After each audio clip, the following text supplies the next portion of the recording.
And Bdellium Tools also had a stand there, and Bdellium sells brushes. Bdellium is a cruelty-free brand, so I picked up some brushes from there. The brush I picked up was the 953 Face Foundation brush. I didn't actually buy this for foundation, but I thought this would be good for either highlight, like a creamy highlighter, or but I primarily bought it for cream blusher. And then I picked up their 780 pencil brush. Again, I do have a pencil. Oh, it's kicking up powder. We'll see how it goes. I've never had any good luck with pencil brushes, so that one. Picked up the 781 crease brush. I do have hooded eyes, so I thought this might be nice and small for that. And also maybe I'll be able to smudge underneath my eyes. We'll see how we go. It feels really nice. It doesn't feel sharp at the top, you know, like it's been cut. But I don't know, I'm not an expert on brushes. And the other one I picked up was the 785 tapered blending brush. You can never have too many of these. But this one feels a bit weird at the top. I don't know how it's gonna... It feels a bit scratchy at the moment, so we'll see once I wash it how it goes. And I'm going to add these to the rotation of the Bdellium Tools brushes that I'm using at the moment, so I can review them all at once. So we'll see how it goes. And then I went over to the Hakuhodo stand, and I got a bit of a shock, because I swear the last time I went to IMATS, all the brushes seemed like they were $100, and I didn't realise how cheap their lower end line was. The brushes are actually quite reasonably priced. I'm going to scratch here and I'm getting distracted. The brushes are actually quite reasonably priced compared to other brands that we can purchase here in Australia. MAC, I'm talking to you. So I thought I actually ended up picking up some brushes, and I thought I'd stick to eye brushes because I really need to work out what I actually enjoy using with my face brushes, because I've got a lot of face brushes that I don't use much because I do have some favourites. Anyway, on with the eye brushes. First brush, I had to keep the plastic on there, you guys, because the numbers aren't actually on the brush themselves. It's the BJ142 BKSL H3098. It's just a long tapered blending brush, and it just feels so soft. And again, it's quite thin compared to say the tapered blending brush from Bdellium Tools, you can see there. So I thought this would be, again, good for working in the crease. And honestly, I probably wouldn't have picked up the Bdellium Tools had I purchased the Hakuhodo brushes first. And I think this one was 18.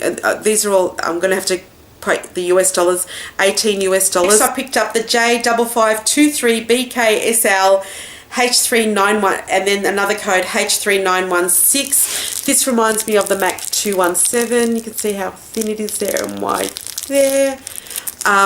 Absolutely had to pick it up. It feels like a 217. I'm hoping it performs better than a 217, because a 217 in Australia is $37, something like that, and this was only $18. So I picked up the J1 or J146B KSL H389. Again, this is like a thin tapered blending brush, and I think this was the first one I picked up because, you know, I have very hooded eyes, so I have to pick it up. Gorgeous. And I think this was either $17 or $18. And the fourth brush I picked up was a G5522 BKSL H2897 brush. This was $28. It was interesting because I was speaking to one of the girls that was working on the MAC counter. She was buying brushes from Hakuhodo, and she's going, oh my god, I need that one too, and she picked it up as well. Beautiful brush. It's just, it goes to a really nice fine tip point. Again, crease stuff, crease work, bit more precision. That's how it looks like. It's just beautiful and soft. I love it. And lastly, I had to pick this up from their more expensive line. The prices with Hakuhodo changes depending on the handle. I think the brushes themselves are the same, the hairs or the fibers. And this is the S146, obviously because it's a bit more expensive. You get the number on there. It's an orange handle, and it's just nice. I just really like it. This actually reminds me of one of the Makeup Forever brushes that Temptali reviewed today. It's just really nice. It's just a round brush, and again, I'm all about crease brushes at the moment because the huge massive ones don't always work for me. And this was $38 because I couldn't actually find it in the cheaper line. And and I couldn't walk away. This was actually, when I think about it, I think this was the first brush I picked up. The system at Hakuhodo wasn't that good. It was similar to what Inglot used to do, which is if you like a brush, you pick it up and you put it in the tray that you know, and you've got a tray that's so you can put all your brushes that you want, which sort of didn't work because if I've got the brush in my tray, that means another person doesn't actually get to see it or maybe not buy it. Yeah, so that was a bit weird. So I'm just like, every time somebody purchased something, I'm just looking at the spot where they put the brushes aside so that somebody else can put them back up on the stands, and I'm just going, is there something I want? Is there something I want? But yeah, it was just a really weird system. And so with my non-makeup IMATS purchases, I didn't go too crazy. I went to a few stores. I went to, well, I bought some stuff from Victoria's Secret, Elizabeth Arden, Illamasqua. Anyway, I'll show them to you now. Firstly, I visited the TheFaceShop. The TheFaceShop is kind of like an Asian beauty skincare makeup store. So I just picked up a whole bunch of stuff from there. Well, basically no makeup, but I bought a whole bunch of masks because, as you know, I'm all about masks at the moment. I usually use one once every 2 days or something like that, whether it's a cloth mask or one of the ones that you have to put on your skin with a brush or something, or your fingers. So I picked up a whole bunch of these, and these were only $22, all up, these were $22. And I got a whole bunch of samples, believe it or not. It's amazing. But one that I'm excited about, SPF 50 sunscreen sample. Look how thin that is. They will be carried around in my purse, in my coin purse as well, and also purse, remember, it means wallet in Australia. And yeah, so you know those moments when you decide to have a coffee with friends outside, it's a sunny day and you realize you haven't got any sunscreen on. So I was really excited about those, so I'm eager to try some of these because I've got more. For most of them I've got one or at least 2 or 3 samples of each one, so I'll be able to give them a really good go. I also went to CosmoShop, which is, they sell a lot of discounted cosmetics. They sell MAC and all this sort of stuff, and I wasn't really comfortable buying that sort of stuff, not knowing, considering Target had issues with genuine MAC products. But I picked up some other masks that they didn't have at the TheFaceShop, some sake ones, a blueberry, a mung bean, a green tea. Most of these were all $2 each. Blushes from Jordana, because when Nancy sent them to me, I really love them. So I bought number 12 in Redwood. That's the colour there. And they were about $5. And then the other one is number 14 in Tawny Beige, and I really like this one. I thought this is probably the one, it might be good because it closes better, and I like the packaging to put it in my handbag, like a nice all-round colour, because you know I powder my face and then the blusher goes, so that's a nice colour too. So that's Tawny Beige number 14, and did I say they were about $5.95, and I know that they do retail for $8 here in Australia. So are you still with me yet? Are you still with me? Are you still with me? I went also to Myer and picked some stuff up. If you're unaware, Myer was having a 10% off. You got a 10% off card at through the mail, with a lot of the brands being reduced. So I picked up another 2 of my facial cottons. I actually picked up 3 that I haven't shown you, but so yeah, it's 10% off. Of course I'm going to pick those up. I also picked up 2 nail polishes from Illamasqua. This is from their current collection, the Sacred Hour collection. The first colour is Facet, and it was just a beautiful complex colour. It's sort of greyish and it's got coppery stuff inside. That's the colour there in 2 coats. Because when I was travelling, these 2 nails chipped the first, so I had to put these on. It dried really quickly for those of you who don't use a quick dry top coat. Yeah, so it's beautiful.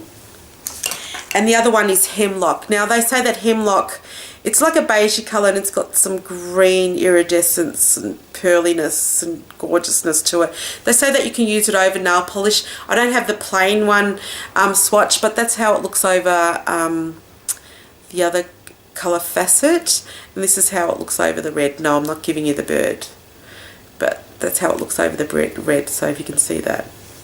items from Elizabeth Arden. Now, David Jones, I'm not sure if it's still going. David Jones was having a gift with purchase if you spent over a certain amount. I think it was $70. But I looked at what they were offering, and I wasn't really interested. I know, surprisingly, I let go of a gift with purchase. The items were nice, but I thought, no, I'd rather get my 10% off at Myer. So that's what I did. And if you bought two items, you got a free full-size mascara. So I just thought I'll show you that first. Just really cute packaging. I'm not going to open it, but it's a volumizing mascara. It is Lash Enhancing Mascara from Elizabeth Arden. So you just got that as a freebie. So that was good because I got the 10% off and the freebie. Up a lipstick. It's the beautiful color Moisturizing lipstick in number 24 blush. I don't know why I'm showing that. Blush Glow. That's the packaging there. So it's a gold version of the Red Door, which is, oh my god, I think that's why I bought it. And again, just nice pink color. You got the little Elizabeth Arden marking there, and this is a swatch. It's sheer. They retail for about $35, so same price as MAC. So I thought that was a nice one to wear. Oh my god, pause the video and go and make yourself a coffee. And the reason why I actually visited the Elizabeth Arden counter was for this. It's a Pure Finish Radiant Bronzing Powder. It's for the New York in Bloom collection. And that's the packaging there. I got the colour in Warm. And when I saw this on some blogs, I've just been going, oh my god, I really want this. So you get a large mirror as usual. Separately, you do get a brush. Obviously, I haven't used any of these yet, so don't know how good that brush is going to be, but look at that. Oh my god, how beautiful is it? So it's got a bit of an overspray. I mean, you see a lot of sparkles in this. It's not a matte one. I have dug into the tester at thing, and I couldn't work out if I was digging in the sparkles or not, or whether there were sparkles through it. But I'll try to swatch these separately first, some of the colours, so you can see it. So that's like the brown, another brown, and the pink there. And then this is how it swirls, because I don't really have much shiny bronzers, and I really wanted one. So that's the colour there, and I thought this will give a nice bronzy glow, and the packaging was gorgeous. And yes, I'm not scared of, obviously, look, I've already destroyed it. I'm not scared of using it, because even if it is so pretty, because I've spent money on this, and I think this retails for about $45 here in Australia. Got some Untold fragrances samples from Elizabeth Arden. Got some lip samples from Elizabeth Arden that I don't know how you're supposed to use them, but you know, they're there. And then I got some blister packs as well of their lipsticks to try as well. So when we were travelling up to Melbourne, from Melbourne to Sydney, we actually had to go through international, so we had to go through passport control, but obviously not show our passports, but we had to do all that. We're walking through the duty-free area, and they were saying, no, you can't buy, you can't buy, you can't buy. But then I visited here, because I can't remember if we have, I can't remember if we've got them in our domestic terminal, but I saw them then. I said, oh, can I buy some stuff? And she was trying to work out how I was a domestic traveller but travelling international, going through duty free. But anyway, to their credit, they sold me some stuff because I was a willing purchaser. The first thing I bought was this from Victoria's Secret. Obviously, this is from Victoria's Secret. It's a Sexy Little Things Noir Tease. I had to buy them because I needed my Victoria's Secret fix. So this perfume is, I have no idea what the scent base is, but I really liked it, so I thought I had to get, and that was retailing for $79 on its own, and I got it for $75 or something like that. Anyway, so I had to pick those up, obviously. Then they had their other items, and I think for those of you who are in the US, it's usually 5 for $30, but it's 5 for $35 here. I picked up a Pure Daydream Eau de Toilette, which is Pearl, Orchid, and Pink Currant. An Amber Romance, because I really like it, and which is Amber and Creme Anglaise. I love the amber scent, but this is actually quite sweet compared to, I usually like them a bit more smokier. A Red Plum and Freesia Pure Seduction. Midnight Dare, which is raspberry and sandalwood. I'm a big sandalwood fan, and as soon as I see something that's got sandalwood on it, I purchase it. So if they had candles, I would have purchased it in that, and I would just, in my head, I would ignore the raspberry scent in it. And I got Love Spell, because I know that you guys have all grown up on it, but I love this scent. It's just a bit of fun. I do like complex scents that you can buy from the By Kilians and the Lara Tizan and all that sort of stuff, but God, they're expensive. Anyway, this is just for a bit of fun to just throw away, maybe keep it in the handbag or at work, all that sort of stuff. I don't know, but it just brings back good memories on my time in Hawaii, so that's why I had to pick that one up. And I think that's what it is about Victoria's Secret. Even though I've been to the US before, it actually conjures good memories of my time in my two holidays in Hawaii. So that's why I always sort of gravitate towards a brand. And the last thing I picked up was a body mist in Wild Strawberries and Champagne. It's called, funnily enough, Strawberries and Champagne. And again, I just had to get it because it just makes me happy. And if you're still with me, lastly, I got a gift from Jodie from Guru Beauty. She had picked this up a while ago, and because she had said, oh my God, I picked up, well, she didn't say, oh my God, because she doesn't talk like I do. She said, I picked up something because, she goes, I thought of you when I saw it. And it was basically because I'm doing Makeup 2013 and I put my money in a jar. And it's so cute. Thank you, Jodie. I love it. I was actually been looking for something like this, but every time I saw it, it was specifically like shoe fund, which I didn't want it for the shoe fund as such, but perfect, nice big size too. So I'm really excited. I'm really excited about this money box because I do love money boxes. But I'm going to somehow have to glue this down so I don't take the money out or something like that. Whew. That's all. I don't think I actually went crazy. Certainly didn't buy a huge amount of makeup, and I thought I would actually buy a huge amount of makeup because in my head that Makeout 2013 thing's still going on. Thank you to everybody who walked up to me and said hello. Thank you to my not stalker, Nikki. You made me laugh. Oh my God, Lou, I'm sorry I didn't catch up with you later because I really, really wanted to maybe even have a coffee with you or something. And Taylor, oh my God, I remember you're looking at me, I'm just, I don't know, do I have snots around my nose? Is my lipstick smeared on my face? What's she looking at me for? But you were so gorgeous. You actually made my day when you came up to me. Gorgeous. What can I say? Gorgeous, gorgeous, gorgeous. I hope I wasn't too intrusive because everybody I saw was like, what did you buy? What did you buy? Like, I just had to know. I just have to know because I want to buy them too maybe, or say, oh yeah, I'll get that, or have you gone to this stand because I thought this was cool. Or Sydney, thank you for having fantastic weather. I always say that Sydney, and I'm trying to clean this up, plays around with my head. I have a very keen sense and excellent sense of direction no matter what country or city I'm in. But Sydney always with my head. I've got Google Maps, I've got whatever, and it's still, I have no idea. I have no idea. But thank you, Sydney. It was great. It was lovely meeting Rachel and also catching up with Jodie again as well. So that was quite awesome. Thank you guys so much for sitting and watching all of this. Thumbs up if you did, because, well, I'm giving you a thumbs up. I'm not asking you to, but if you did sit through this, give yourselves a thumbs up on, click that little thumbs up button. Okay, take care and I'll see you next time. Ciao.